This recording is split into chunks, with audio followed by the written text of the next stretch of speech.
Dans Ésaïe 53, ndani ya Isaya makumi la tatu Bible na nous tatu, dit makumi qui a tano na cru tatu. à ce qui nous a été annoncé. Biblia inasema nani aliamini ile ambayo ilipashwa kama habari? Qui a reconnu le bras de l'Éternel. Ni nani alitambua mpango wa milele? Il s'est élevé devant lui comme une faible plante. Aliinuka mbele zake kama vile mumea, Comme une faible plante. kama vile mumea ambao unavunjika, Comme un rejeton qui sort d'une terre desséchée. Comme un rejeton qui sort d'une terre desséchée. kama vile mtu anatoka ndani ya udongo ambao umekauka. Il n'avait ni beauté, Hakukuwa hata na uzuri, ni éclat hata na mwangaza, pour attirer nos regards. ili akokote macho yetu, Et son aspect n'avait rien pour nous plaire. na namna yake haikukuwa na kitu ili tuvutie. Méprisé Alizarauliwa et abandonné des hommes. na akachiliwa na wanadamu, Homme des douleurs mtu wa uchungu, et habitué à la souffrance. na ambaye alikuwa amezoea mateso, Semblable à celui dont on détourne le visage. akifanana ule ambaye alikuwa anageuza macho, Nous l'avons dédaigné, na tulimdharau, nous n'avons fait de lui aucun cas. hatukumfaia hata kitu kimoja. Le verset 4, la Bible dit, Ine Biblia inasema, cependant, ndio maana ce sont nos souffrances ni makosa yetu qu'il a portées. ambayo alibeba, C'est de nos douleurs ni mchungu wetu qu'il s'est chargé. ambayo alijibebesha, Et nous l'avons considéré comme puni, na tulimkamata kama vile mhukumu, frappé de Dieu ambaye alipigwa na Mungu et humilié. na ambaye alishushwa, Le verset 5, mais il était blessé pour nos péchés, lakini alivunjwa kwa ajili ya dhambi zetu, brisé pour nos iniquités. akipigwa kwa ajili ya kutoka kwetu ndani ya lengo, Les châtiments qui nous donnent la paix na ile hukumu ambayo inatupatia amani est tombé sur lui. ilianguka juu yake, Et c'est par ce maître na ni kupitia ile kupigwa que kwake nous sommes guéris. ndipo sisi tumepona. Matthieu chapitre 8, le verset 16 à 17. Mathayo 8:16 mpaka 17. C'est de ce texte que Matthieu a reçu l'inspiration. Ni ndani ya Ishahili ndipo Mathayo alipokea ufunuo, Et voici ce que la Bible dit. na tuangalie la Biblia inasema, Enfin que s'accomplit. kwa mwisho ili itimilike, Enfin que s'accomplit. ili itimilike, Enfin que s'accomplit. ili kwa mwisho Ce itimilike qui avait été annoncé par Ésaïe. ile ambaye ilitangazwa na Isaya Le prophète, nabii. il a pris nos infirmités Alichukua ulema wetu et il s'est chargé de nos maladies. na akabeba magonjwa yetu. On peut nous donner le verset 16 aussi. 16 pia. Le verset 16, voici ce qu'il est écrit. Le soir, Usiku en amenant auprès de Jésus wakaleta mbele ya Yesu plusieurs démoniaques. watu ambao walikuwa na pepo, Et la Bible nous dit, il chassa les esprits par sa parole. na Biblia inatuambia akafukuza roho mbaya kupitia Ce neno qui me lake, réjouit encore. ile ambayo inanifurahisha tena, Et il guérit toutes les maladies. na akaponywa ugonjwa wote, Et il guérit toutes les maladies. na akaponya ugonjwa wote. Maintenant le verset 17. Na sasa 17, Si vous avez les souligneurs, soulignez tout le verset 16. kama unakuwa na kalamu utatia kistari chini ya mstari wa 7 Enfin wa que 16, s'accomplit ili itimilike ce qui avait été annoncé par Ésaïe. ile ambayo ilitangazwa na nabii Isaya. Le prophète, Nabii il a pris nos infirmités. alichukua ulema wetu Il s'est chargé de nos maladies. na alibeba magonjwa yetu. Galates chapitre 3, le verset 18. Wagalatia 3:18. Jésus, Yesu, Galates chapitre 3, Wagalatia 3, car kwa sababu si l'héritage venait de la loi, kama urithi unatoka ndani ya sheria, il ne deviendrait plus de la promesse. haitakuwa ndani ya ahadi. Je reprends très bien. Ninarudia tena vizuri, Car si l'héritage venait de la loi, kwa sababu kama urithi unatoka ndani ya sheria, il ne viendrait plus de la promesse. haitatoka kamwe ndani ya ahadi. Or, Japokuwa c'est par la promesse ni kupitia ahadi que Dieu a fait à Abraham, ambao Mungu alimpatia Ibrahimu, c'est don de sa grâce. zawadi ya C'est neema don yake, de sa grâce. zawadi ya neema yake. Ce matin, à cette matinée de la Pâque, du dimanche de Pâques, asubuhi kwa siku ya Mungu ya Pasaka, je voulais, par la grâce du Saint-Esprit, nilipenda kwa neema ya Roho nous Mtakatifu révéler la pensée du cœur du Saint-Esprit kutufunulia wazo ya Roho Mtakatifu pour que nous puissions sortir de ces cadres ili tutoke ndani ya ile mazingira en étant de la présence de Dieu, tukiwa ndani ya uwepo wa Mungu, en sachant et en comprenant tukielewa na kujua c'est quoi les attentes de Dieu. ni nini matarajio ya Mungu. Le thème de ce matin, Na somo ya asubuhi ya qui leo est certes une continuité, ambao ni mwendeleo, la Pâque de Jésus-Christ, Pasaka ya Yesu Kristo, ou la Pâque, ama Pasaka la sagesse de Dieu hekima ya Mungu pour la relance. ili kuturejesha ndani ya njia. La Pâque, Pasaka la sagesse de Dieu hekima ya Mungu pour la relance. ili kuturejesha upya. Frères et sœurs dans le Seigneur, Ndugu na dada ndani ya Bwana, depuis que l'homme Adam et Ève, tangu mwanaume Adamu na Hawa, le couple de Adam et Ève, ndoa ya Adamu na Hawa, ont décidé de manger à ce qui leur a été interdit. waliamua kukula tunda ambayo ilikuwa imekatazwa. Non seulement que l'esprit a quitté Adam et Ève, Hapana tu roho ilitoka Adamu na Hawa, parce que la Bible nous dit kwa sababu Biblia inatuambia Adam a été créé, Adamu aliumbwa Ève a été créée, na Hawa akaumbwa tirée des côtes de Adam. akitoka ndani ya mifupa ya Adamu, Dieu le bénit, na Mungu akambariki, il devint une seule chair. wakakuwa mwili mmoja. Les os, Adam a dit, voici l'os de mes os et la chair de ma chair. Na Adamu akasema, angalia mifupa ya mifupa yangu na nyama ya nyama zangu. L'Éternel vint et il soufflant dans les narines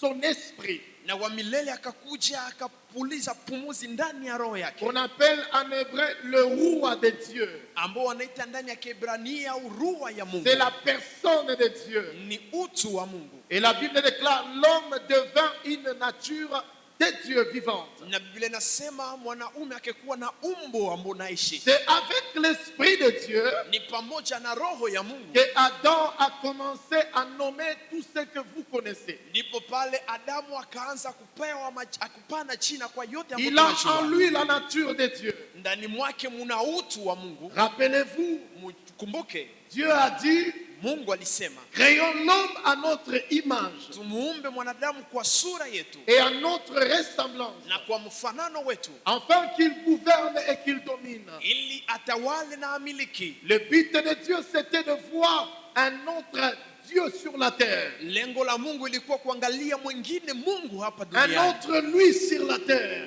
Mungu mwingine hapa duniani, qui le lui ressemble et qui marche au dépens de lui. yeye ambaye anamfanana na anatembea kulingana na Et yeye. la Bible nous dit que l'homme a choisi la désobéissance. Na Biblia inatuambia mwanadamu akachagua kutokutii Mungu, Et à cause de cette désobéissance, na kwa sababu ya ile kutokutii Mungu, l'esprit de l'Éternel le quitta.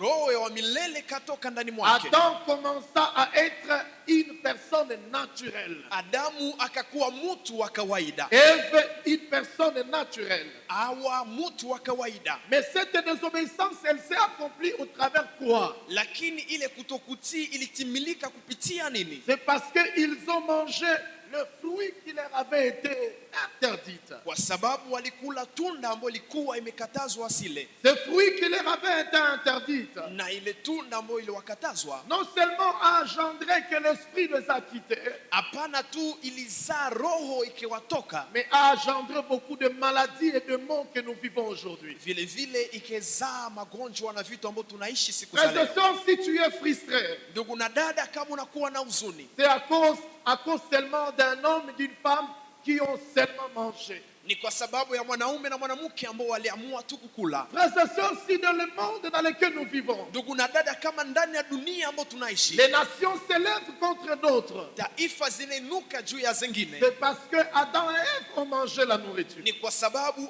Adamu na Hawa walikula chakula. Ils ont décidé d'ouvrir leur grande bouche. Waliamua kufungua kinywa chao, Et ce qu'ils ont avalé na ile ambao walimeza a apporté, continue à apporter dans la vie de plusieurs ce que nous connaissons. ilileta na inaendelea kuleta ndani ya maisha ya watu wengi ile ambao Bien tunajua. aimé, s'il y a plusieurs personnes qui veulent se suicider, Wapendwa, kama kuna watu wengi ambao wanapenda wamalize maisha yao, je voulais dire à cette personne, nilipenda kumwambia ule mtu ne te suicide pas. usijimue. Tu as une bonne opportunité ce matin Unakuwa na fursa ingine asubuhi ya de leo t'approcher devant le Seigneur ya kusogea mbele ya Bwana pour qu'il t'éclaire d'abord ili akuangazie kwanza d'où vient la réalité que tu traverses, mahali gani kunatoka kweli ambao unapitia, afin qu'en retour, ili kwa mwisho et que tu prennes la décision. uchukue maamuzi. S'il y a plusieurs personnes Kama kuna watu wengi qui sont dépassés, ambao wamechanganika, ils disent ceci: wanasema hivi, ma vie n'a plus d'avenir. maisha yangu haina tena Je mwelekeo. voulais te supplier, mon frère. Nilipenda nikusii Eh ndugu, bien, d'où vient le problème? vizuri shida inatoka Mais wapi? malgré celui qui a fait le problème, Na kupitia yule ambaye alitenda mais shida, tu n'es pas obligé encore de rester derrière celui qui a fait le problème. lakini hausurutishwa kubakia nyuma yule ambaye aliumba shida. Jésus ce matin est disposé à toi. Yesu asubuhi ya leo anakuwa hapa kwa ajili Et yako. aujourd'hui, il y a des déviations. Kama leo kuna wizi, Il y a des déviations. kama leo kuna wizi, Des déviations dans le sens kuna wizi ndani ya ngambo où un homme est trompé par une femme. ambapo mwanaume anadanganywa na Si mwanamke. aujourd'hui il y a des divorces, Kama leo kuna kupeana taraka, cela n'était pas ainsi au commencement. ile haikukuwa vile kwa Au mwanzo. commencement, Dieu a voulu créer un homme pur. Pale mwanzo Mungu alipenda aumbe mwanadamu ambaye ni Dieu mtakatifu. a créé un homme qui n'avait pas de maladie. Mungu aliumba mwanadamu ambaye alikuwa Il n'y msafi, avait pas de maladie. ambaye hakukuwa na magonjwa, Même la mort n'était pas là. hata kifo hakikuwa hapo. La mort n'était pas là. Kifo hakikuwa hapo. Bien-aimés dans le Seigneur, Wapendwa ndani ya il y Bwana, a aujourd'hui les couples qui divorcent. kama leo kuna ndoa zinapeana Il y a talaka, les gens qui se trompent de visage. kama kuna watu ambao wanadanganya ndani ya sura, C'est à cause seulement de Adam et Ève qui ont ni mangé. kwa sababu ya Adamu na Hawa ambao walikula. Mais ne te reste pas resté longtemps sur Adam et Ève. Lakini usibakie zaidi siku mrefu nyuma ya Adamu na La Hawa. Bible déclare, Na Biblia inasema si le premier était charnel, kama wa kwanza alikuwa na mwili, le Seigneur nous dit dans 1 Corinthiens 15, na Bwana anatuambia ndani ya Wakorinto 15, le second il est spirituel. lakini wa pili ni wa La kiroho. première des choses, Kitu ya kwanza c'est que le second vient apporter, ule ambao mtu wa pili anatuletea, qui est Jésus-Christ. ambaye ni Yesu Kristo, Il apporte d'abord la restauration de notre esprit. analeta kwanza kurejeshwa upya kwa roho Mais yetu. non seulement que la restauration de notre Hapana tu esprit, kurejeshwa upya kwa roho mais yetu, il vient aussi également apporter la restauration vile vile analeta kurejeshwa dans upya notre corps physique. ndani ya mwili wetu. Avant l'enlèvement,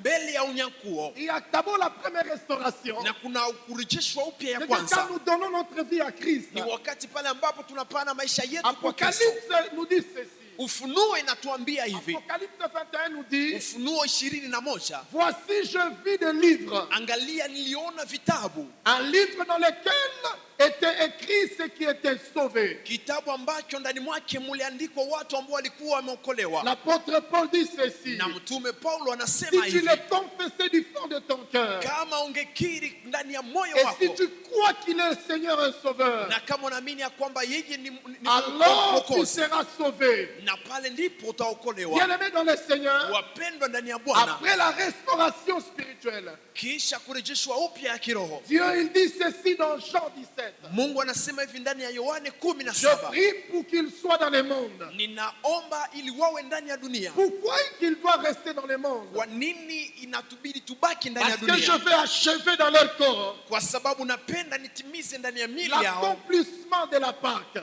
utimilifu wa Pasaka, L'accomplissement de la Pâque. utimilifu wa Pasaka. Comme je l'ai dit ici, Hizi naisema hapa, quand Dieu il a créé Adam et Ève, wakati Mungu aliumba Adamu na Hawa, il n'y avait pas de maladie. hapakukuwa na magonjwa, Il n'y avait pas de boutons sur le corps. hapakukuwa na manzunuko kumwili, Mais malheureusement, lakini le péché a apporté toutes ces choses. zambi ilileta haya mambo Il yote. n'y avait pas de la lèpre. Hakukukuwa ukoma, Il n'y avait pas de l'hémorroïde. hakukukuwa magonjwa ya Il n'y avait hemoroide, pas de sida quand le Seigneur a créé. hakukukuwa sida wakati Mungu Mais aliumba, toutes ces maladies, lakini haya magonjwa et yote d'autres même que la médecine n'a pas encore élucidé, na yengine hata uganga haijawahi Il n'y kutambua. avait pas de poliomyélite. Hakukukuwa Il poliomyélite, n'y avait pas de kwashiorkor. hakukukuwa kwa shorko. Mais toutes ces choses sont venues Lakini haya mambo yote parce yalikuja qu'il y a Adam et Ève qui ont mangé. kwa sababu kuna Adamu na Hawa ambao walikula. Mais la Bible nous dit, Lakini Biblia inatuambia Jésus est venu Yesu amekuja afin que ces brebis, ili kondoo zake qu'elle ait la vie ziwe na et maisha qu'elle soit dans l'abondance. na ziwe ndani ya utele. Avant toute chose, Mbele ya mambo il n'y yote avait pas l'hypertension. hapakukuwa kupandishwa. Oh, combien il y a de personnes qui meurent avec l'hypertension. Wangapi wanakufa pamoja na mshtuko wa Et ghafla, même d'autres, ils sont à l'église. na wengine hata wako kanisani, Mais ils meurent avec ces maladies. lakini wanakufa pamoja na Mais magonjwa. comment expliquer?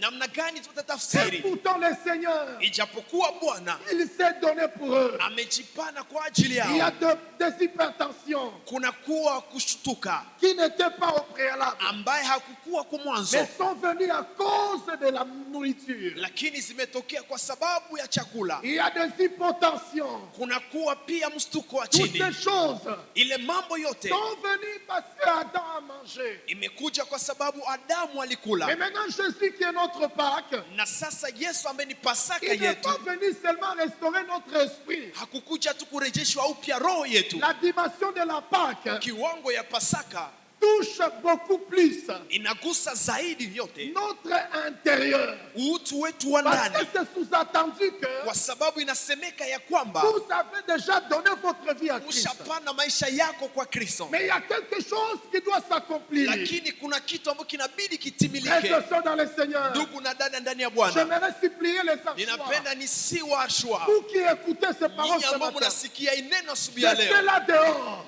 Mnajua pale je nje, sais là dehors, ninajua hapo nje les gens vont acclamer. watu watashangilia. Oh, Pâques, Pasaka je sais, ninajua, je sais là dehors, ninajua hapo les nje gens vont entrer dans des dettes non programmées. watu wataingia ndani ya madeni ambayo Tout haikutayarishwa. ça parce qu'ils veulent encore ajouter à manger. Ili yote kwa nini? Kwa sababu wanapenda wauze Les gens chakula, après ici vont entrer dans les dettes dans leur famille. na wengine baada ya hapo wataingia ndani ya madeni ndani ya On jamaa va zao, célébrer en disant que c'est la Pâque. ijapokuwa nasema ya kwamba ni Pasaka, Mais pourtant, ijapokuwa les mêmes erreurs que Adam et Ève ont commises, ile makosa ambayo Adamu na Hawa walifanya sous une autre manière, kwa namna yengine, nous sommes en train de les accomplir. na sisi pia tuko Et naitenda. pourtant, Jésus, Ijapokuwa Yesu selon qui devrait être dans notre vie, kulingana na gizi angekuwa ndani ya maisha yetu, il ne l'est pas. haiko tena Le vile. problème, c'est où? Na shida ni wapi? Je dis ceci, Église. Ninasema hivi kanisa, Beaucoup de personnes sont en Christ. watu wengi wako ndani ya Kristo, Beaucoup de personnes sont en Christ. watu wengi wako ndani ya Kristo, Mais lakini ils ne vivent pas la vie de Christ. hawaishi maisha ya La vie Kristo. de Christ,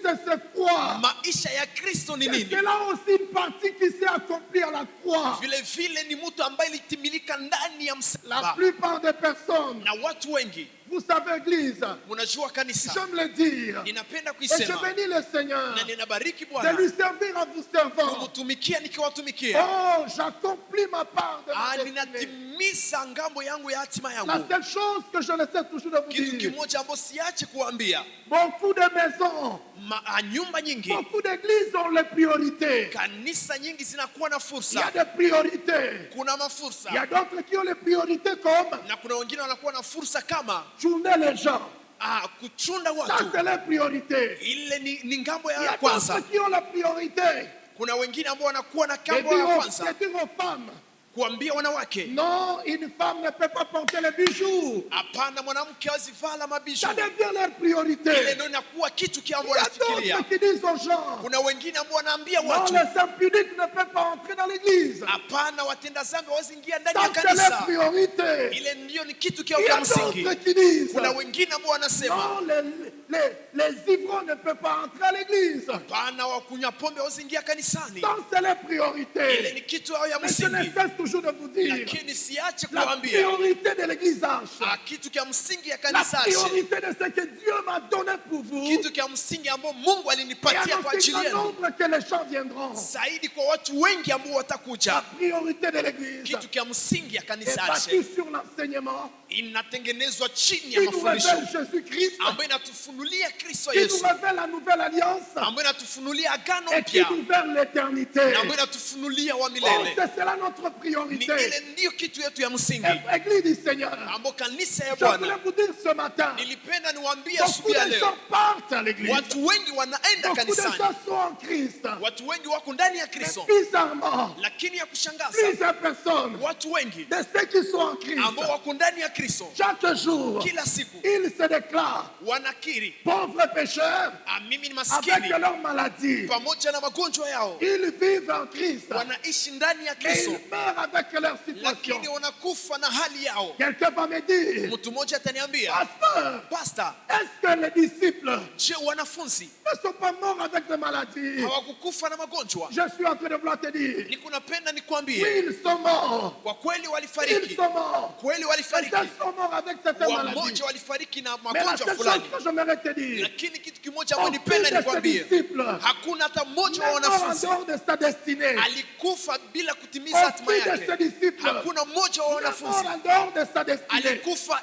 nje ya Et hatima yake. d'ailleurs, je voulais ajouter, Na nilipenda quand niongoze, un chrétien meurt, Mkristo wakati il anafariki n'est pas mort, hakufariki, il se repose. lakini Quand anapumzika. un chrétien meurt, Wakati Mkristo il anafariki ne meurt pas, hafariki, il se repose. lakini Mais anapumzika. je reviens donc Na ninarudia sasa dans Acte 4. ndani ya Matendo La 4, Bible nous dit, Biblia il y inatuambia avait beaucoup de grâce. kulikuwa neema nyingi, Il n'y avait pas d'indulgence. hakukuwa yule ambaye alikuwa Il y avait anadharauliwa, beaucoup de puissance. na kulikuwa uwezo mwingi. Ainsi, Église, Na vile kanisa, est-ce que la croix de Jésus tubaki kwa msalaba wa Kristo. doit rester comme ça une prédication dépassée? Msalaba wa Kristo, je nisibaki mahubiri ambayo imepita. Alors, comme la parole de Dieu nous aide à répondre à la parole de Dieu, Na sasa gizi neno la Mungu inatusaidia kujibu kwa neno la je Mungu, vais prendre seulement la parole de Dieu et je vais seulement nous la communiquer. na nitachukua tu neno la Mungu na nitawatangazia, Et je me rassure pour deux choses ce matin. na ninajihakikishia kwa vitu viwili asubuhi ya La leo. Bible dit ceci. Biblia inasema hivi, Quand je lis ma Bible, wakati nasoma Biblia yangu dans Luc 24, ndani ya Luka le 24 verset 25, mstari wa la 25, Bible dit ceci. Biblia inasema hivi, Alors que les disciples d'Emmaüs se rentraient. ijapokuwa wanafunzi wa Emausi walikuwa narudi. Vous savez, je vais vous dire aujourd'hui, Mnajua, napenda niwaambie leo, entre Jérusalem et Emmaüs, kutoka Yerusalema mpaka je Emausi, vous ai prêché de ce qu'est l'Emmaüs.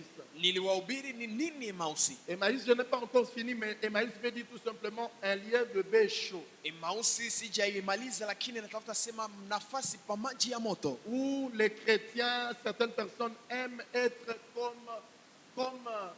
comme appuyés dans les erreurs. ambao Wakristo wamoja wanapenda wakuwe kama vile wanadekeshwa ndani ya Et makosa. ce texte ne concerne pas le païen parce que ça dit les deux disciples d'Emmaüs. Na shairi hili haliangalia wapagani kwa sababu linazungumzia wanafunzi wawili wa Il y a Emausi. plusieurs personnes Kuna watu wengi qui sont en Christ, ambao wako ndani ya mais Kristo, qui aiment qu'on les traite à la dimension de bain chaud. lakini wanapenda watumike nao wakiwadekesha. C'est la dimension du refus de la corrigibilité. Ni kiwango ya kukataa kupatiwa, Bref, la grande dimension, la dimension du bain chaud. ni kusema wanakataa kufundishwa kiwango ya maji ya moto. Et la Bible nous dit que ce jour-là, Jésus, il est apparu aux disciples. Na Biblia inatuambia siku ile Yesu akawatokea C'est wanafunzi. le couple de Cléopâtre. Ilikuwa ndoa ya Cleopas. J'aime ce qu'au verset 25, la Bible dit, Ninapenda ile ambayo Biblia inasema, ô homme sans intelligence. wanadamu bila akili. Ce matin était ma prière quand je priais pour l'Église. Asubuhi ya leo ilikuwa maombi yangu wakati nilikuwa naomba juu ya ibada. Comment nous recevons l'intelligence de Dieu? Namna gani tunapokea hekima ya C'est Mungu? par la foi. Ni kupitia imani. La Bible dit dans Romains Na Biblia inatuambia ndani ya Waroma 10-17, 10:17, la foi vient de ce que l'on attend. imani inatokana na ile ambayo tunasikia. Beaucoup de personnes n'ont pas la foi de ce qu'ils attendent de Dieu. Watu wengi hawana imani kupitia ile ambayo wanasikiliza kwa Beaucoup Mungu, ont la foi de leurs sentiments et je le dirai bientôt. lakini wengi wanakuwa na imani ndani ya hisia zao, na nitaisema hapa sasa. La Bible déclare ainsi la foi vient de ce qu'on attend. Biblia inasema na vile imani hutokea ndani ya ile ambayo tunasikia. Et lui, second 21, il est clair, il rejoint un peu la pensée de ma Bible, King James. Na Luis Sego anasema vizuri na anaambatana na wazo yangu ya King La foi, bien James. de ce qu'on attend, on ne l'attend pas une seule fois, mais on se conditionne d'être là pour continuer à l'attendre. Haiko tu kusikiliza siku moja, lakini unajidiscipline kubaki pale Et on ulisikilize, décide d'être là jusqu'à ce que le Seigneur reviendra. na unaamua kuwa pale mpaka siku ambapo Yesu atarudi. Et dans ce texte, il dit aux hommes sans intelligence. Na ndani ya sheria anasema mtu bila akili. Et ce matin, ma prière Na subia leo maombi yangu est que la Pâque de ce matin, ya kwamba Pasaka ya subia leo, que Christ nous ouvre l'intelligence, ya kwamba Yesu atufunua akili afin que nous comprenions la sagesse de Dieu pour la relance. ili tuelewe hekima ya Mungu ili turejeshwe ndani ya Les chrétiens, au lieu mwenendo. d'être relancés, mais ils sont faibles. Wakristo wengi wanarudishwa ndani ya mwendo, lakini wanakuwa wadhaifu, Ils ne peuvent pas marcher, ils sont malades. hawawezi tembea wakiugua, La maladie dans leur corps. magonjwa ndani ya mwili wao, Et on applaudit cela. na wanashangilia ile. C'est comme cet exemple que je vais prendre en passant. Ni kama vile mfano ambao nitachukua nikipita. Quand vous allez à l'hôpital, vous et moi, Wakati mnaenda hospitalini wewe na je mimi, pense que tel que tu es là, tu as déjà pris les médicaments. ninajua gizi ulivyo pale, ushawahi kunywa Quand tu dawa. prends les médicaments, Wakati unakunywa dawa, ce n'est pas le même jour que tu te retires de cette maladie. haiko ile siku ndipo unagonjwa na unapona na ugonjwa Quand wako. tu commences à prendre la quinine, Wakati unaweza kuchukua kinine, la première dose que tu prends, dawa ya kwanza ambayo unakunywa elle commence à faire ses actions. inaanza kutenda kazi Et yake, au fur et à mesure que tu la prends, na zaidi ambapo unakunywa dawa ces actions sont en train de s'ajouter les unes aux autres na matunzo ya dawa inaenda kuongezeka kwa ingine na ingine, pour combattre ce qui était en toi. ili ipige ile ugonjwa ambao ulikuwa ndani mwako. C'est comme ça, non? Si ni vile? C'est comme ça, non? Si ndivyo? De même aussi également, Na vile vile comme je suis en train de parler de la Pâque, gizi niko nazungumzia Pasaka. la Pâque vient vous ouvrir l'intelligence. Pasaka inakuja kutufungulia akili, Et cette intelligence vient du trône de Dieu na ile akili inatoka kwa kiti kia enzi kia et Mungu, nous passe par la parole de Dieu. na inapitia neno la Mungu, Elle commence à agir et à porter ses actions. inaanza kutenda ikileta matendo yake. Il est fort possible que par ses actions, le même jour, que quelque chose ne passera pas. Inawezekana kupitia matendo yake siku moja kitu kisifanyike. Il est fort possible que quelque chose se passe, mais tu ne vois pas. Inawezekana kitu kinaweza fanyika lakini hautazame. Mais cela ne veut pas dire que ce médicament-là n'est pas en train d'agir en toi. Lakini ili sikusema ya kwamba ile dawa haiko natenda ndani mwako. J'aimerais le répéter. Ninapenda tena De nirudilie. même, Vile vile quand tu prends la quinine wakati unachukua et kinine quand tu commences à la prendre la première dose, na unakunya ya kwanza, il est fort possible qu'il y a des actions que tu ne verrais pas. itawezekana kuna matokeo ambayo hautaangalia. Mais cela ne veut pas dire qu'il n'y a aucune action qui ne se passe en toi. Lakini isi kusema ya kwamba ile dawa haitende kitu ndani mwako. De même, quand nous sommes en train de dire Vile vile gizi tuko nasema la croix ou la Pâque, msalaba ama Pasaka c'est une sagesse de Dieu pour la relance. ni hekima ya Mungu ili kuturejeshwa Je ndani ya vous dis mwenendo. ceci ce matin, Ninawaambia hivi asubuhi ya le leo, monde est en pleine maladie. dunia inajawa na La magonjwa. famine n'était pas programmée par Dieu, mais est venue parce que l'homme et la femme ont mangé. Njaa haikutayarishwa na Mungu, lakini imetokea wakati mwanaume na À mwanamke cause de la walikula. famine, Kwa sababu ya njaa, le stress empêche les chrétiens à se tenir dans la posture de la destinée. vitu vimoja vinazuia Wakristo kusimama ndani ya mwenendo ya hatima yao. Les crises psychosomatiques, Kutokuelewa les réalités psychosomatiques ama kweli za dunia font plusieurs personnes de ne pas reconnaître ou aller loin avec Jésus. zinafanya watu wengi wasielewe kwenda mbali pamoja na Yesu, Et on peut finir par dire, na wanaweza maliza wakisema, je peux vivre comme ça, ninaweza kuishi hivi, le plus important que je vais au ciel. ya muhimu niende mbinguni. La même chose que tu es en train de dire ça, Kitu kimoja ambacho kiko nasema je hivi, le ramène à l'exemple. ninaileta kwa mfano. Tu penses que tu peux vivre comme ça et aller au ciel, Kama unadhani unaweza kuishi vile na kwenda mbinguni, et quand tu vas à l'hôpital na wakati unaenda hospitalini et le médecin finisse par te consulter na mganga anamaliza kukagua et ils reviennent vers toi na narudi kwako et te disent que cette maladie elle est trop grave, na nakwambia hii magonjwa ni ngumu zaidi, c'est que quand tu rentres chez toi, ni kusema pale ambapo narudi nyumbani, tout ce que tu as comme image, ile yote ambayo inakuwa kama vile sura yako, je vais mourir. nitafariki. La question que j'aimerais vous poser, Swali ambalo nilipenda ni kuswali, est-ce qu'il y a quelqu'un qui apprécie la mort? je, kuna mtu ambaye anafurahia kifo? Et aujourd'hui, Na leo si tu reviens de l'hôpital kama unatoka hospitalini et le médecin te dit que tu vas mourir, na mganga anakuambia utafariki, la seule chose que tu auras à faire, kitu kimoja ambacho utafanya c'est de rentrer et d'être paralysé. ni kurudi na kushangazwa. Je parlais avec quelqu'un Ninapenda nilizungumza na mtu mmoja et je l'ai soutenu en le tenant à la main. na nilimsaidia nikushikilia mkononi. Il avait une maladie que plusieurs personnes, on ne peut pas aimer à l'attraper. Alikuwa na magonjwa ambao watu wengi miongoni mwetu hawezi penda kuwa nayo. Bon, vous le savez, mais laisse-nous parler, c'est le sida quand même. Acha niwazungumzie ni sida. Alors, il m'a confié cette confidence. Na sasa akanipatia ikweli. Le jour où il est allé à l'hôpital, Na siku ambapo alienda et le hospitalini médecin lui ont révélé na waganga et wakamwambia qu'il a le sida. ya kwamba anakuwa na La seule ugonjwa wa chose, quand sida. il est rentré, Na kitu kimoja wakati alirudia, il a commencé à avoir l'esprit de vengeance. alianza kuwa na roho ya C'est kujifanya venger kisasi, dans le mauvais sens. ya kujipatia kisasi Et ndani de ya dire jambo baya, toutes les filles ou tous les dispositifs, il va aussi partager la maladie.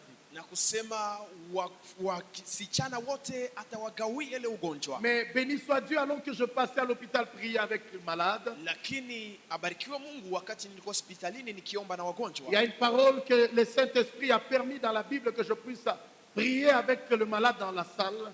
na kuna neno ambalo Mungu alisaidia niombe pamoja na wagonjwa ndani, Et ça l'a touché, il m'a Yachumba. appelé en particularité. na ilimgusa na kaniita kwa upekee, Ainsi, on a commencé des entretiens avec lui. na hivyo tukaanza zungumza pamoja naye, Et il a commencé à me livrer sur son état d'esprit. na akaanza kuniambia kweli ya roho yake. Beaucoup de personnes, Watu wengi ils réclament ou ils crient la Pâque, wanayama na wanaomba mais Pasaka, pourtant ils ne croyaient pas à ce que la Pâque accomplit dans la totalité. ijapokuwa hawaamini ni nini Pasaka inatimiza ndani ya utele. C'est pourquoi il y a plusieurs chrétiens qui mêlent avec des maladies. Ndio maana kuna Wakristo wengi ambao wanafariki Et pamoja na cela magonjwa, aussi fait honte au nom de Jésus. na ile pia inapatisha aya kwa jina la De Yesu. même comme quelqu'un qui va à l'hôpital, Zaidi kama kuna mtu ambaye anaenda on lui hospitalini, dit que tu as la malaria. wanamwambia kwamba una malaria, La seule chose c'est de prendre la quinine. kitu kimoja ni kuchukua kinini, Peu importe que cela prendra le jour.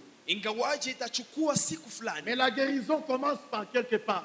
lakini uponyaji unaanzia nafasi moja. On est ensemble, non? Tuko pamoja? La guérison commence quelque part. Uponyaji unaanzia nafasi moja, Et c'est cela ce que maintenant Esaïe nous dit. na ni ile ndipo Isaya anatuambia. Quand nous lisons le prophète Isaïe, Wakati unasoma nabii Isaya, il nous révèle qui a cru, anatufunulia ni nani aliamini, qui a reconnu le droit de l'Éternel, nani alitambua neema qui ya a cru milele, à ce qui a été annoncé, nani aliamini ile ambayo qui a ilitangaziwa, reconnu le bras de l'Éternel. nani alitambua mkono wa Le milele. Seigneur a eu le bras plus que nos pensées. Bwana anakuwa na mkono zaidi ya Et mafikira le yetu, bras de l'Éternel plus que nos pensées. na mkono wa milele ni zaidi ya mafikira Face yetu. à tout ce à quoi nous traversons, Mbele ya ile yote ambayo tunapitia c'est la croix de Golgotha. ni msalaba wa Golgotha. C'est pourquoi la Bible dit il s'est élevé devant lui comme une faible plante, Ndio maana Biblia inasema alishima mbele zake kama vile mmea ambao comme un umevunjika, rejeton qui sort d'une terre desséchée. kama vile mtu ambaye anatoka ndani ya udongo ambao Il umekauka. n'avait ni beauté ni éclat Hakukuwa na uzuri hata pour attirer mwangaza, nos regards.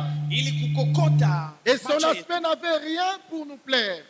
na uso wake haukuwa na kitu ili tuvutie. Mais la Bible nous dit, Lakini Biblia inatuambia méprisé et abandonné des hommes, akizarauliwa na kukimbizwa na wengine, homme de douleur et habitué à la souffrance, kama vile uchungu, na alikuwa na zoea semblable mateso à celui dont on détourne le visage. ambayo inafanana ule ambao watu walikuwa wanatosha uso, Nous l'avons dédaigné na tulimdharau et nous n'avons fait de lui aucun cas. na hatukumtendea hata kitu kimoja. Cependant, ce sont nos souffrances Ni ndio maana mateso yetu qu'il a portées. ambaye alibeba. Ici, le mot souffrance, Hapa neno mateso comme nous l'avons lu à Matthieu, hizi tulisoma ndani ya n'est Mathayo, pas lié aux souffrances liées à l'éternité. haiambatane na mateso ambayo inaonekana ndani ya wa milele. Dans l'éternité, nous ne souffrirons pas. Ndani ya wa milele Nous hatutateseka, serons revêtus d'un corps de gloire. lakini tutakuwa na mwili wa utukufu. Mais quand la Bible dit à la croix les souffrances qu'il a portées, Wakati Biblia nasema mateso ambayo alibeba, Ce sont toutes ces situations, ni hizi hali zote comme j'étais en train de le dire. gizi nilikuwa nasema. Aujourd'hui, plus de personnes ont envie de se suicider. Leo watu wengi wanakuwa na haja ya kujua. Aujourd'hui, plus de personnes ont envie de finir avec leur vie. Watu wengi leo wanapenda wamalize na maisha yao. Plus de personnes pensent que la bonne manière de finir avec sa vie, c'est d'aller s'enivrer. Watu wengi wanazani namna nzuri ya kumaliza na maisha ni kwenda kulewa. D'autres personnes, face à des souffrances, à des pressions de la vie, Na wengine mbele ya shida na changamoto za maisha ils disent je peux aller dans un groupe X. wanasema naweza kwenda ndani ya kundi X. Mais or, la Bible nous dit, Ijapokuwa Biblia inasema, cependant, ndiyo maana ce sont nos souffrances. ni mateso yetu. J'aime comme les mots de l'anglais disent, Ninapenda kizi Kiingereza kinasema, not yet. ndiyo mateso Cependant, yetu. Ndiyo ce maana sont nos souffrances ni mateso yetu qu'il a portées. ambayo alibeba. C'est quoi les souffrances? Ni nini mateso? Ce sont les hypertensions. Ni kustuka Ce sont les zaidi. hypotendus. Ni kustuka zaidi. Ce sont les délires de la vie. Ni shida, changamoto za Il y maisha. a des gens qui ne dorment pas dans leur maison. Kuna wengine ambao hawapati usingizi ndani ya Mais nyumba zao, aujourd'hui, ils vont dire, Yesu anafufuka. na leo atasema Jésus Christ est ressuscité. Les gens vont rentrer, ils vont manger, mais pourtant, ils restent toujours peureux. Watu watarudi na kula, ijapokuwa wanabaki Oh, la tunaoga. Bible nous dit, Ijapokuwa Biblia ce sont inasema nos souffrances qu'il a portées. ni mateso yetu ambayo alibeba. Ce sont nos souffrances qu'il a portées. Ni mateso yetu ambayo alibeba. Face à la déception, Mbele ya kukataliwa, la plupart des personnes watu wengi piquent des crises cardiaques wanaanguka chini après qu'ils soient été déçus par un être proche. kisha Après qu'ils aient été déçus kukataa na mwingine par kwa un karibu. être proche. Kwa mtu wake wa karibu. Ça peut être un homme, ça peut être une femme. Inaweza kuwa mwanadamu, mwanaume, inaweza kuwa mwanamke. On les rencontre morts dans les salles de bain.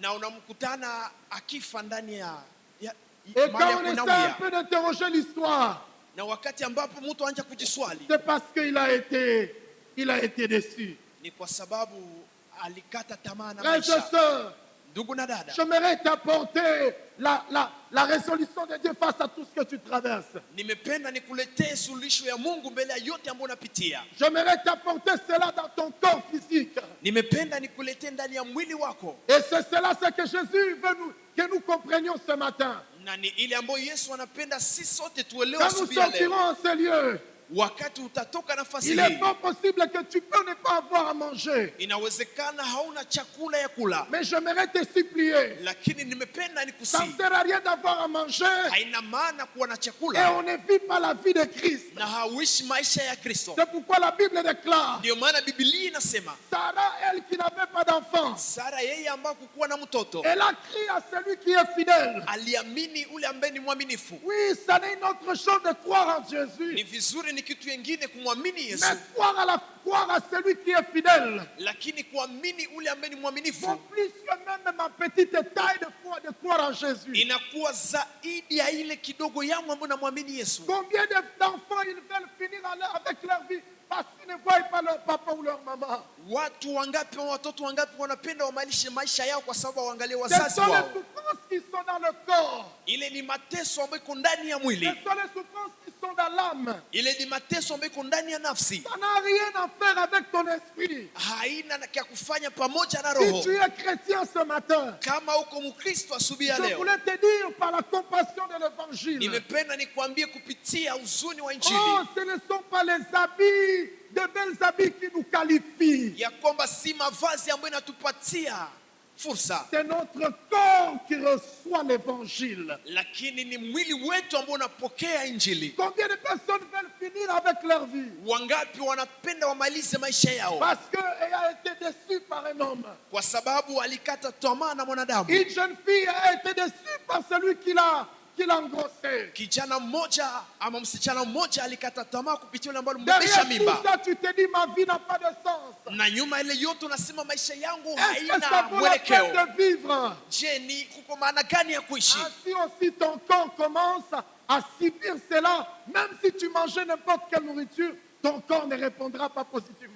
Na vile vile mwili inaanza kupitia ile, hata kama unakula chakula nzuri lakini mwili yako itanenepa. Mais la Bible ici déclare, Na hapa Biblia inasema ce sont nos souffrances qu'il a portées. ni mateso yetu ambayo alibeba, Et nous le voyons dans Matthieu 8. na tunaiona La Bible dit que Jésus est arrivé dans une localité. Biblia inasema Yesu alifika ndani ya ngambo fulani Il a guéri tous ceux qui étaient malades. na akaponya wale wote ambao walikuwa naugua. Quelqu'un me posera la question, Mtu mmoja ataniswali, pasteur, c'est tout à fait normal. pasta, ni kawaida, Mais j'aimerais te dire, lakini nipenda Jésus nikwambie a chassé les esprits Yesu alifukuza mapepo par sa parole. kupitia neno lake Et il a guéri toutes les maladies. na akawaponywa wote ambao walikuwa Je bénis naugua. le Seigneur pour le progrès de la médecine. Ninabariki Bwana kuendelea kwa uganga, Mais la médecine ne guérit pas le maladie. lakini uganga hauponyeshi Dans magonjwa. la médecine, on te donne un comprimé Ndani ya uganga wanakupatia dawa et on te dit voici les effets secondaires. na wanakuambia angalia ngambo yake. Mais quand ambayo Jésus inaweza vient kumaliza. guérir quelqu'un, Na wakati ambapo Yesu anakuja il combat kumponya même les mtu effets secondaires. na anaponya hata Je vitu suis en train de vibaya. dire à quelqu'un, Ninapenda nimwambie quand mtu, Jésus vient guérir quelqu'un, wakati Yesu anaponya il mtu ne guérit pas, il laisse les effets secondaires. hakuponye kisha aache uchafu ndani ya Toutes mwili. les personnes que Jésus a guéries, Wote ambao Yesu aliponya il les a guéris aliwaponya et la situation n'est plus revue. na ile hali Il est haikuonekana. guéri dans leur corps. Wanaponywa ndani ya mwili Quand wao. Jésus vient nous guérir, Wakati Yesu anakuja il ne kutuponya laisse pas les effets secondaires. aache uchafu ndani Il mwetu, nous guérit afin que nous soyons stables. anatuponya ili tuwe na uhuru. Quand la médecine vient nous guérir, Wakati uganga anatuponya, cela ne veut pas dire que la malaria ne reviendra ili plus. si kusema ya kwamba malaria haitarudia On tena. peut enlever un kyste, Wanaweza tosha kiste, mais cela ne veut pas dire que le problème ne reviendra plus. lakini si kusema ya kwamba shida Mais haitarudia quand tena. Jésus guérit, Lakini wakati Yesu la Bible nous anaponya, dit de la femme qui avait la perte de sang. Biblia inasema mwanamke ambaye alikuwa Quand anatoka Jésus damu, est venu la guérir, wakati Yesu alikuja la Bible nous kumponya, dit et le sang s'arrêta. Biblia inasema na damu ikakatika. La Bible nous dit et le sang s'est arrêté. Biblia inasema na damu ikaacha En kuvuja. d'autres termes, la chose n'est plus Kwa revenue. msemo mwingine, damu haikuendelea tena En d'autres kuvuja. termes, Kwa msemo mwingine, les effets secondaires ne sont plus revenus. vitu vya pembeni havikurudi tena. La Bible nous dit, Biblia inatuambia Jésus est arrivé dans cette ville. Yesu alifika ndani ya ile mji Il a guéri ceux qui étaient disposés. na akaponya wale ambao walikuwa Oui, tayari. Jésus, il est celui qui connaît tout. Vizuri, Yesu ni yeye ambaye anajua mambo Il yote, est celui qui sait tout. ni yeye ambaye anajua yote, Mais il guérit ceux qui viennent à lui lakini anaponya wale ambao wanakuja et ceux kwake qui s'approprient sa parole par la foi. na wale ambao wanakamata neno lake kupitia imani. Je voulais dire à quelqu'un ce matin, Nilipenda kumwambia mtu asubuhi ya leo, la sagesse de Dieu pour la relance. hekima ya Mungu kwa ajili ya kurejeshwa ndani ya mwenendo.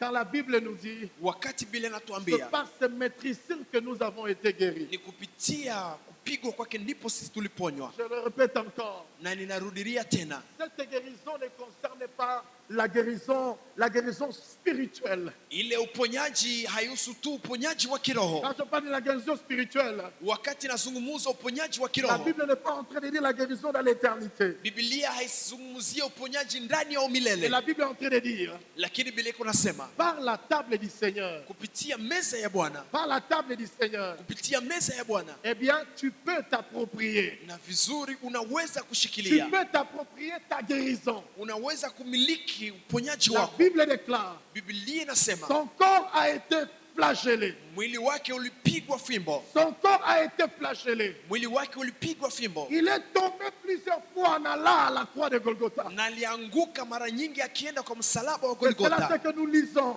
Ni ile ndiyo dans tunasoma Luc 24, ndani ya Luka 24 parlant à partir du verset 13. kuanza 13. La Bible dit ceci. Biblia inasema hivi, Ceux qui sont sortis de Jérusalem, wale ambao walitoka Yerusalema, le couple de Cléopas.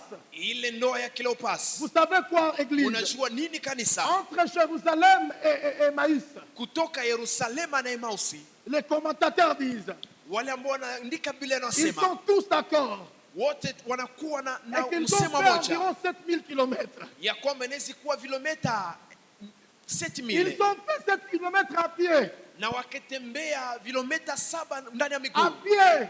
na miguu. Mais quand Jésus-Christ leur apparut, Wakati Yesu Kristo aliwatokea, après qu'ils aient mangé à la Sainte Seine, kisha kukula meza ya Bwana, les 7 kilomètres qu'ils ont fait avec douleur, ile vilomita 7 ambao walitembea pamoja na ils ugumu, ont parcouru cela avec joie. walitembea vile vile pamoja na Et furaha, ils sont allés dire aux autres, na wakaenda kuambia oui, wengine, la croix est réelle. kweli kweli msalaba inakuwa La ndani ya kweli, croix est réelle. msalaba inakuwa kweli, La Pâque est réelle. Pasaka ni kweli. Je suis en train de supplier à quelqu'un, Niko na si mtu, même si cet homme et cette femme t'a déçu, hata kama ule mwanaume na mwanamke ne laisse alikukata pas tamaa, l'intention de gagner ton cœur. lakini usiache Ne moyo wako laisse pas gagner ton ivurugike, cœur.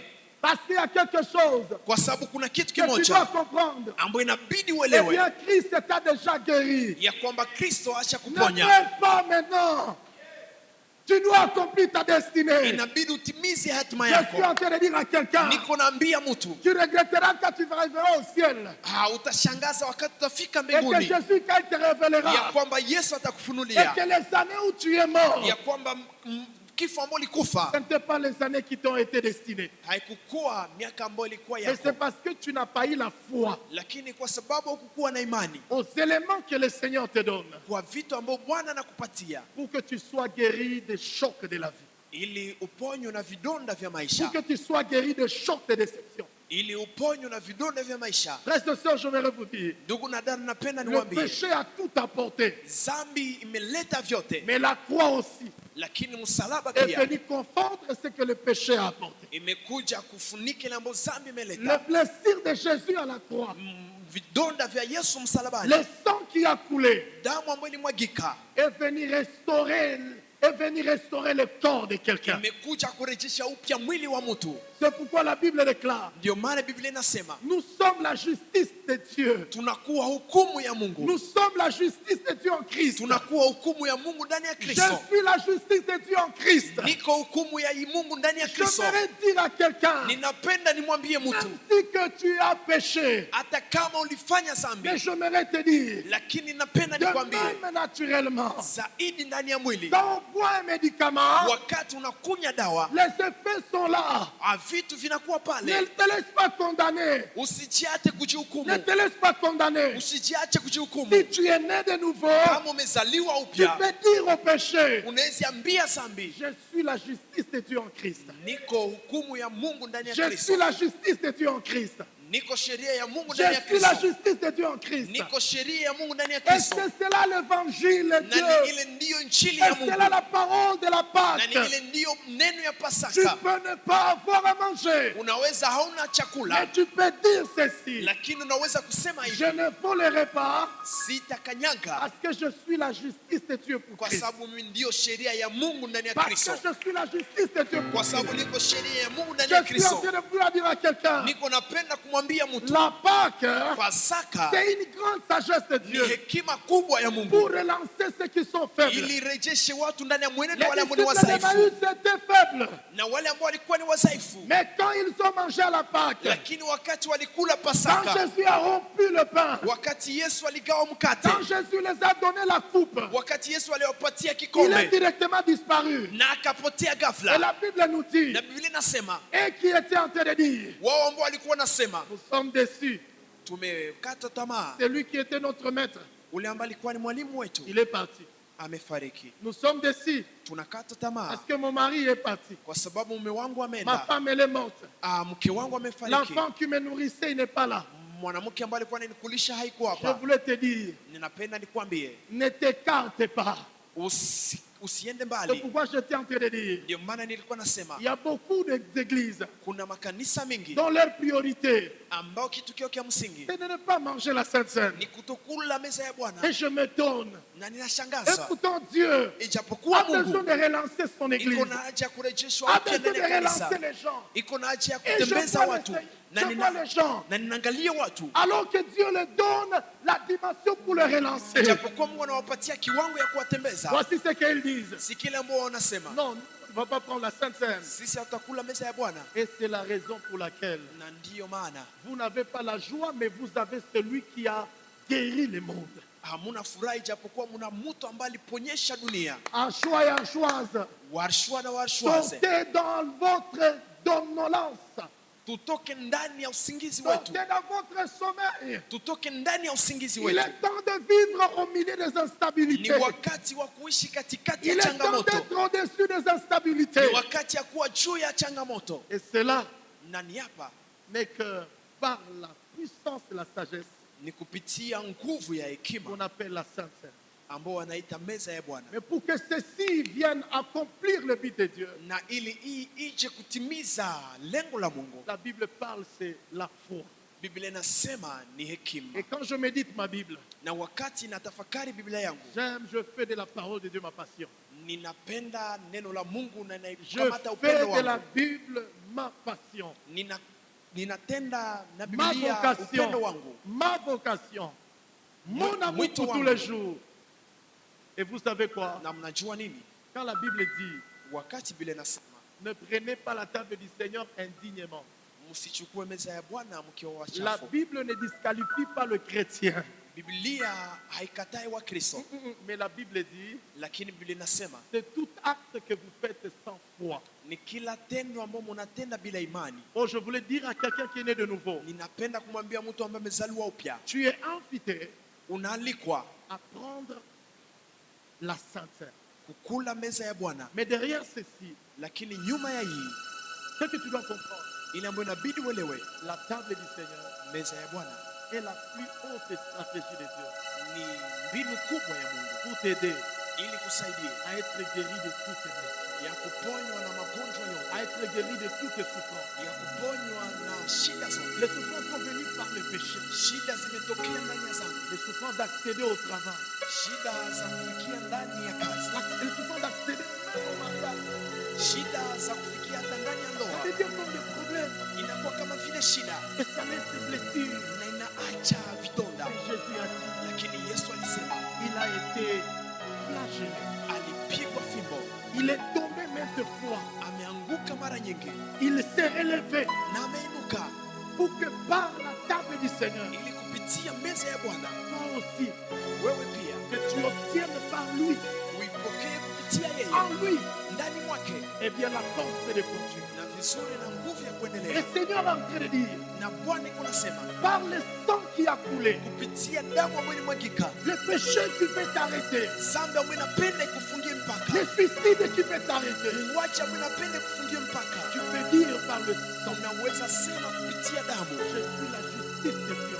niko sheria ya Mungu ndani ya Je Kristo, suis la justice de Dieu en Christ. niko sheria ya Mungu ndani ya Kristo. Et c'est cela de choses que nous allons parler. Na ni ile ndio vitu tutazungumzia. Frères et sœurs, Ndugu na dada, frères et sœurs, ndugu na dada, ce matin nous sommes privilégiés. na asubuhi ya leo tunapata neema. J'ai écouté plusieurs fois. Nimesikia wazazi wengi J'ai écouté plusieurs enfants. ya nafasi mingi Et qui n'est pas la parole de Dieu, mais plusieurs personnes ont crié à ça. ambao si neno la Mungu, lakini watu wengi wameamini. C'est pourquoi j'aime toujours prendre ces temps-là pour le prêcher de temps à autre. Ndio maana napenda kuchukua mara mingi nikihubiri kwa na siku zingine na siku za sasa. Dans 1 Corinthiens chapitre 11, verset 30, Ndani ya Wakorintho wa kwanza Biblia inasema, voici ce que la Bible dit. tuangalia Biblia inasema, On va nous donner rapidement et puis je vais juste prier. watatupatia mbio kisha baadaye nitaomba. 1 Corinthiens chapitre 11, verset 30.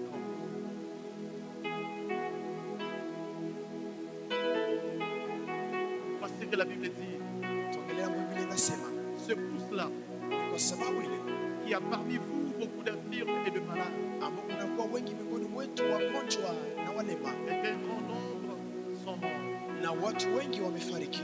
Et quand vous lisez ces textes, Na wakati tunasoma hii shairi, ça rapporte ni mlango à ceux-là qui veulent s'écarter et pourtant le Seigneur ya wale ambao wanapenda wajitenge, japokuwa Bwana a accompli un travail à la croix ametimiza kazi msalabani, qui est un travail qui concerne notre corps, ambao ni kazi inahusu mwili wetu, qui concerne notre corps ici en état sur la terre, ambao inahusu mwili wetu tukiwa bado hapa dans duniani, notre marche sur la terre. ndani ya mwenendo wetu hapa Dieu ne duniani. veut pas que nous mourions avant.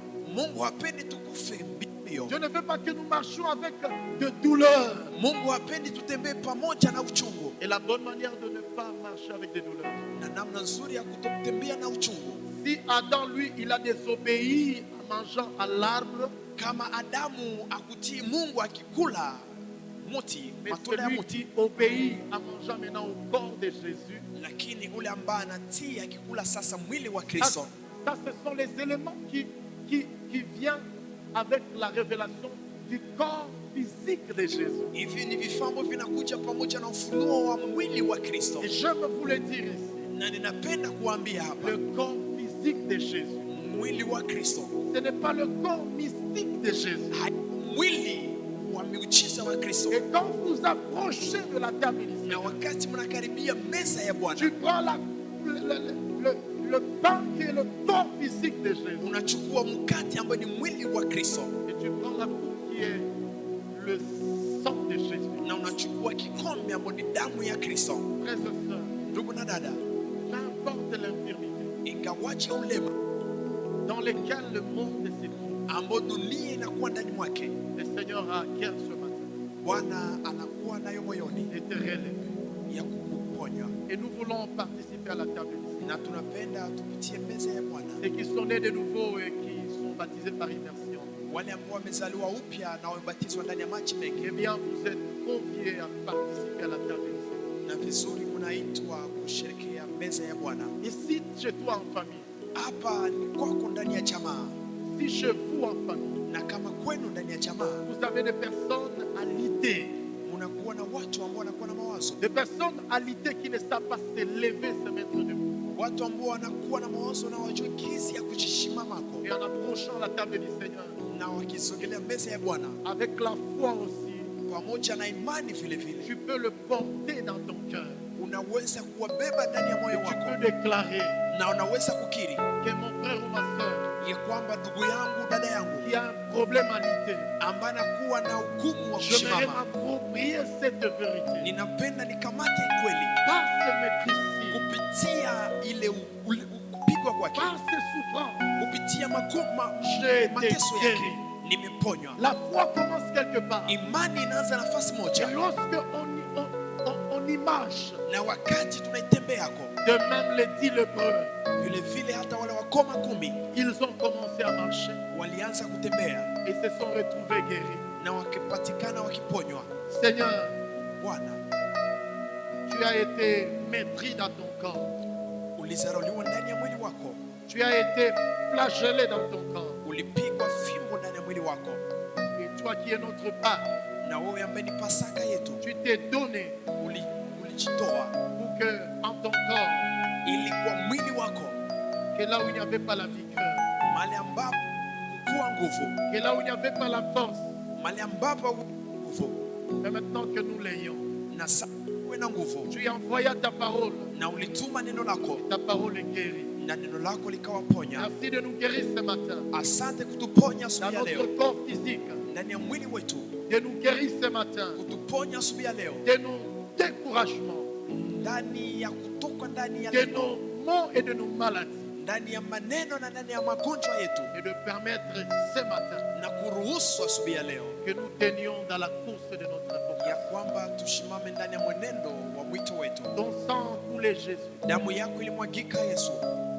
et si ton sang coulait, na kama damu yako ilimwagika, c'est pour que nous déclarions ceci. ni kwa ajili tukiri Nous sommes la justice de Dieu en Christ Jésus. tuko sheria ya Mungu ndani ya Kristo Yesu. Je prie ce matin Ninaomba asubuhi ya leo toute personne kwa kila mtu qui avancera ambaye et ataendelea, qui prendra la coupe. ambaye atachukua kikombe. Je prie de même que le sang physique de Jésus Ninaomba ya kwamba damu ya Yesu Kristo a apporté la solution, ilete suluhisho, apporte la solution, ilete suluhisho vile vile, et que cela na kwamba ile te relève en toutes choses, imuinue ndani ya mambo yote, afin que tu cours et que tu atteignes ta vocation, ili akimbie na afike kwa mwisho et wake, que tu atteignes ton but. afike kwa lengo lake. Tu ne dois pas mourir avant le temps. Hautakufa mbele ya Tu wakati, dois tenir dans ton corps. lakini inabidi ushikilie ndani ya Tu mwili dois wako, vivre les promesses. inabidi uishi ahadi, Et tu dois les na élever. inabidi uziinue, Et tu dois les conférer la justice. na inabidi ujipatie sheria. Que Dieu bénisse cette église. Mungu abariki kanisa hili, Que Dieu bénisse nos vies. Mungu abariki maisha yetu, peu importe ta situation, ingawaje hali yako, Jésus a guéri toute maladie. Yesu ameponywa, Il efface son temps yote, pour toi. na itende pamoja Il nawe, efface son temps pour ta famille. aifanye kwa jamaa lako, Au nom de Jésus-Christ. kwa jina la Yesu Kristo. Nous allons nous approcher auprès de nos frères Tutasogelea wa ndugu wetu et nous serons en train de prendre le corps et le sang et nous allons mettre le gel. tutachukua mwili na damu Je ya prie que Kristo, tu t'élèves avec foi na ninaomba usimame pamoja na imani, parce que c'est en cela kwa sababu ni kupitia ile que de prodiges de mystère ndipo miujiza se passent dans la vie de quelqu'un. ambayo inapitika ndani ya maisha ya mtu. Je vais te rassurer. Ninaweza kuhakikishia asubuhi ya leo, Et quand tu vas te réaliser, na wakati utatambua cette foi est là. hii imani iko hapa, Lève-toi, usimame approche les gens, na usogelee, approche les uns usogelee unawe et va auprès de nos bien-aimés. na uende mbele. Pendant que nous sommes en train de prendre, déclare cette foi. Et ce matin, dans le Kuchukua unakiri hii neno, nous sommes le bien. tunaalikwa sote, Et la chorale nous donnera. na kwaya itatupatia wimbo. Alléluia. Amen.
Tongo, tongo,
Anza sasa kumwomba Bwana.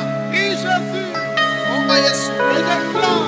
Na ukiri. Réellement se mettre ici. Réellement se mettre ici. Kupitia kupigwa kwake. Tu es guéri. Umeponywa. Déclare de l'opération. Kiri. La guérison commence quelque part.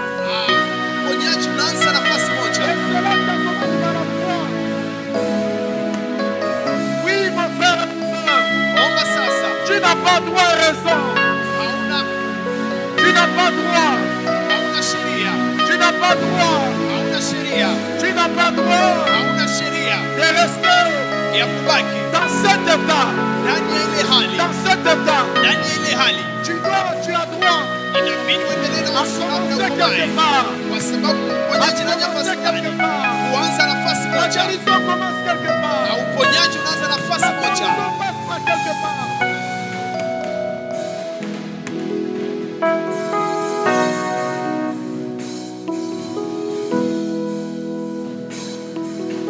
Nous nous mettons debout et nous sommes en train de prier. Tunasimama na tuko naomba. Nous sommes en train de prier. La guérison commence quelque part. La vie commence quelque part. Maisha yanaanza nafasi moja. La bonne santé commence quelque part. La paix commence quelque part. Maombi yanaanza nafasi moja. La paix commence quelque part. Alors tu peux prier le Seigneur. Na sasa uweze kuomba Bwana. Il a dit dans sa parole. Alisema ndani ya neno lake. Dans ce ici. Kupitia vidonda Je vyake. suis guéri. Mimi ninapona. Je suis guéri. Ninapona. Oh mon frère. Sasa ndugu, Ne t'écarte pas. Ne usijikubali. t'écarte pas. Acha nafasi moja. Ne t'écarte pas. Usihangaike. Ne te juge pas. Usijihukumu. Ne te disqualifie pas. Usijihukumu. Ne te disqualifie pas. Usijihukumu. Commence quelque part. Anza nafasi moja. Et tu verras réellement. Et tu verras réellement Na utaangalia kweli kweli que sa parole est vérité. ya kwamba neno lake ni kweli. Que sa parole est vérité. Ya kwamba neno lake ni Que kweli. sa parole est vérité. Ya kwamba neno lake ni Il kweli. est la vérité. Na ni kweli. Alors prie le Seigneur. Na sasa omba. Élève le Seigneur. Élève le Seigneur. Inua Bwana.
acclamer Jésus. Unaweza tena kushangilia Est-ce que tu Yesu. peux acclamer Jésus?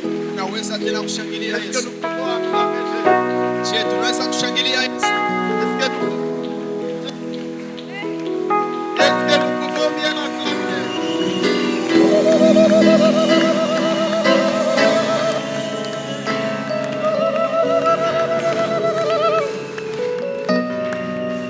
Ah. Alléluia. Amen. Priez nous rasseoir. Tutachukua nafasi. Que Dieu Mungu atubariki. nous bénisse. Nous allons tenir nos offrandes Tutachukua sadaka zetu et nous voulons offrir à notre Dieu. na tunapenda tumtolee Mungu. Lui qui fait des choses incommensurables dans notre vie.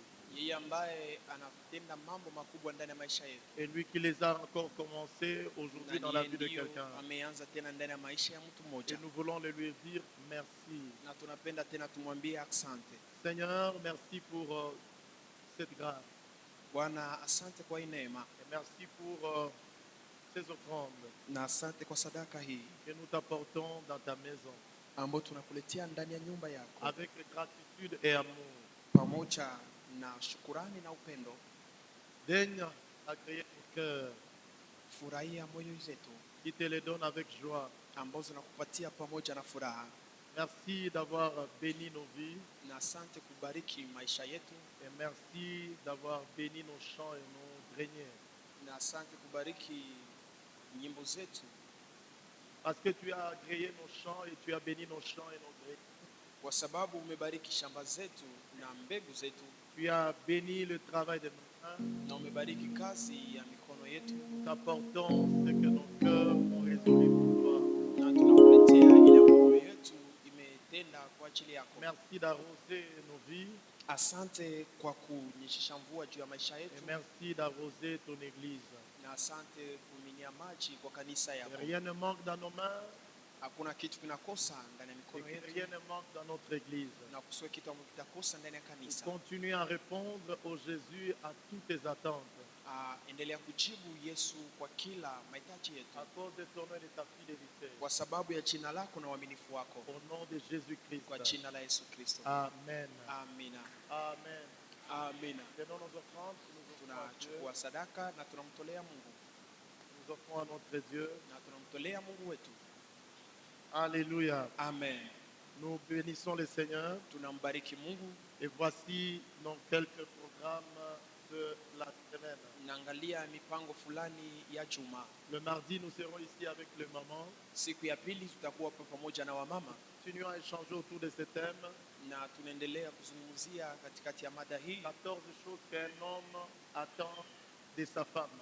vitu 14 ambavyo mwanaume anachunga kwa mke wake Pendant que nous sommes encore sur la terre, baada tungali tena hapa duniani. eh bien, il y a des choses qui garantissent un couple ou une famille épanouie. Na vizuri, kuna vitu ambavyo vinapatia neema kwa jamaa ama ndoa fulani. Sinon, vous risquez de ressembler à Adam et Ève, et pourtant Jésus-Christ, il est mort et il est ressuscité. Na pasipo ile tunaweza kufanana Adamu na Hawa, ijapokuwa Yesu amekufa na amefufuka. Le mercredi, nous serons ici à notre programme d'études bibliques Na siku ya tatu tutakuwa hapa sote kwa mpango wetu ya masomo ya Biblia à partir de 15h30 jusqu'à 17h30. kuanza ile saa 9:30 mpaka saa 12. Comme je disais que nous avons de priorités, la priorité c'est d'enseigner Jésus-Christ. Gizi nilisema sisi tunakuwa na kitu cha msingi, na kitu cha msingi ni kumfundisha Yesu Parce Kristo. que sans la vie de Jésus-Christ, toute autre vie que vous pouvez vivre n'est qu'une aventure personnelle. Kwa sababu bila maisha ya Kristo, kila maisha yote ambayo unaziishi ni kujifurahisha tu yako Le mwenyewe. vendredi, nous sommes à notre programme jusqu'à ce que Christ soit formé en moi. Na siku ya tano tuko kwa mpango wetu mpaka Kristo pale aundwe ndani mwetu. C'est un vendredi où toute l'Église est engagée dans le jeûne et dans la prière. Ni siku ambapo kanisa lote linakuwa ndani ya mafuko na maombi. Et à partir de 15h30, pour ceux-là qui sont peut-être occupés par leur travail, eh bien, ils ont le temps, nous venons et nous prions ensemble. Na kwanza ile saa 9:30 wale ambao wanakuwa na makazi wote wanakuja, tunaanza na maombi. Trouver un temps pour ton Dieu, Upate tu wakati moja kwa Mungu wako, parce que ce temps que tu trouves pour ton Dieu kwa sababu ile wakati ambao unapata kwa Mungu wako va t'aider à te surpasser au-dessus de réalité. itakusaidia uvuke juu ya kweli Et par ce foi, en écoutant sa parole. na kwa kusikiliza neno lake. Le même vendredi, la nuit, il y a la veillée de la jeunesse. Na ile siku ya tano kuna makesha ya vijana, Et nous invitons encore plus de jeunes à s'approprier de ces moments pour prier et chercher Dieu afin d'être au-dessus des réalités. na tunaalika vijana wote ile siku ya tano waje kumtafuta Mungu na kuwa juu ya kweli. Et le dimanche, nous avons notre moment de culte, de contemplation et célébration, Na siku ile yetu ya Mungu tunakuwa na ibada ya kumsifu Mungu, dont nous commençons de 9h à 11h. na tunaanza ile saa 3 mpaka saa 5. Les légers retards, nous ne cessons toujours de nous demander pardon, mais nous croyons toujours qu'autant que nous continuons à être fidèles, nous continuerons à être fidèles. Na kwa wakati tunawaambia mtusamehe, ndipo pale Mungu atasaidia tuwe waaminifu. Et nous bénissons le Seigneur parce que, outre les quelques petits éléments, mais nous avons tous la vocation d'arrêter la prédication à partir de 11h. Na tunashukuru Mungu kwa sababu zaidi ya zingine vitu ambavyo tutakuwa navyo kufanya, lakini tunamaliza mahubiri ile saa 5. Et nous prions que ce mois d'avril qui arrive, Na tunaomba hii mwezi wa 4 ambayo inafika, que chacun de nous vraiment se plonge dans la quête de la recherche de Dieu. kila mmoja wetu aingie ndani ya kumtafuta Mungu. Je crois que c'est le dimanche prochain où je vous parlerai des orientations de Dieu par rapport à ce mois d'avril. Ninaamini ni siku ya Mungu ambayo inakuja, ndio nitawazungumzia ni namna gani kumtafuta Mungu. Et nous allons continuer parce que le Seigneur m'a dit continue avec ce thème pour que l'Église, mon peuple, prenne conscience de mon être. Lakini tutaendelea pamoja na hii mada kwa sababu Mungu aliniambia inabidi taifa langu lichukue ndani ya zamiri. Alléluia. Amina. Alors nous voulons accueillir ceux qui sont là pour la première fois ce matin. Na sasa tutakaribisha wale ambao ni mara ya kwanza asubuhi ya leo. Si vous êtes là pour la première fois, vous allez juste faire la main comme ça, nous allons vous recevoir dans les Seigneurs. Kama ni mara yako ya kwanza kusanyika nasi, tutakupokea na utatia mkono wako juu. Si vous êtes là, vous allez juste faire la merci. Kama uko hapo utatia mkono yule, asante. Merci, que Dieu vous bénisse abondamment. Que Dieu vous bénisse. On va vous remettre un petit applaus. Mungu awabariki na watawapatia Merci d'avoir kikaratasi, répondu à l'appel du Seigneur. na tunawakaribisha ndani ya upendo Merci wa Bwana. d'avoir répondu à l'appel de notre Dieu. Asante kwa kusikia mwito wa Mungu Et nous wetu, croyons que Dieu vous a béni au milieu de nous. na tunaamini ya kwamba Mungu amekubariki. Eh bien, si Ndani vous, mwetu. si vous avez besoin encore plus de poser quelques questions, Na kama muna haja ya kuswali, il y a le service Maswali d'accueil qui fulani. va vous recevoir. kuna wapendwa ambao watawapokea. Donnez-nous seulement quelques minutes encore. Vous vous allez être enrichis et bénis. Mutupatie tu madakika fulani kisha baadaye mtabarikiwa. Nous prions qu'après ici, donc à partir de 13h30, toute l'équipe qui est en train d'apprendre la nouvelle classe de la vie chrétienne daigne nous rejoindre pour que nous puissions continuer avec ce que nous sommes en train d'apprendre. Na tunaomba wale wote ambao wanajifunza masomo hapa watabaki na tutawafundisha. Donc à 13h, nous commençons à 13h comme nous nous sommes entendus. Ni kusema ile saa 7 tunaanza saa 7 gizi tulisikilizana. Alors nous prions que chacun de nous s'approprie ces moments afin que Christ puisse se révéler dans sa vie. Na tunaomba ya kwamba Kristo aweze kujifunua ndani ya maisha yetu. Alléluia. Amen. Nous bénissons le Seigneur. Nous avons Tunabariki une nouvelle naissance à l'église. L'équipe ya Il kanisani. y a la famille de notre frère Jeannot et maman Neema. Ils ont accouché d'un garçon à l'hôpital. Kuna jamaa ya mama Neema ambao wali Alléluia. Alléluia. Alléluia. Et nous avons aussi également appris que notre frère Papa Ezra, qui n'est pas là, ils ont perdu leur sœur. na tulisikia kwamba ndugu yetu Papa Ezrase haikuwa poteza ndugu yake. Beau frère, quelque chose comme ça. Ndugu yake kitukia vile. Et donc nous croyons que nous visiterons au temps convenable. Ile kwa wakati mwafaka. Alléluia. Amen. Béni soit Dieu pour la plupart qui étaient en déplacement et qui sont venus. Kwa wengi ambao walikuwa wame Nous sommes contents de vous voir en pleine forme. Et je crois aussi de même que vous aussi vous êtes contents de nous voir en pleine forme pour la gloire de Dieu. na tunaamini na nyinyi mnakuwa na furaha. De même que Christ, il est venu pour nous guérir. Alors que nous tous, nous puissions en être guéris totalement pour la gloire de notre Dieu. Nous allons nous mettre debout et nous allons clôturer notre culte. Et nous allons prier chacun de nous. Je voulais rappeler aux hommes, nous n'avons pas encore vu cette sœur-là parce qu'elle était partie au champ, c'est là qu'elle est, et elle n'est pas encore rentrée. Quand elle va revenir, je vais vous tenir informé.